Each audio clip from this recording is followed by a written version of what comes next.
In Filipino culture, there's a protection amulet called anting-anting, and I had a friend make me one, and it's been a while, but I finally got it and I'm so excited, so I'm unboxing it with you guys today. All of that beautiful packaging.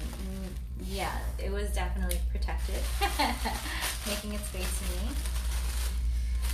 Oh, I love personalized notes, so my friend made a personalized note for me.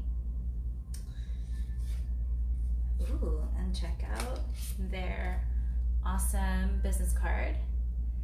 So Julay also does spiritual tattoos.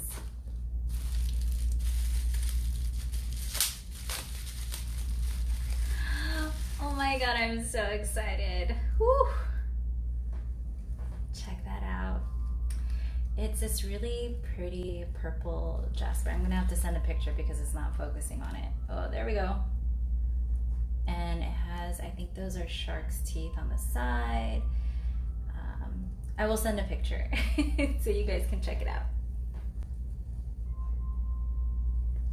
Oh my god, it fits perfect. I specifically asked for something shorter because I hate when my jewelry gets lost in my boobs.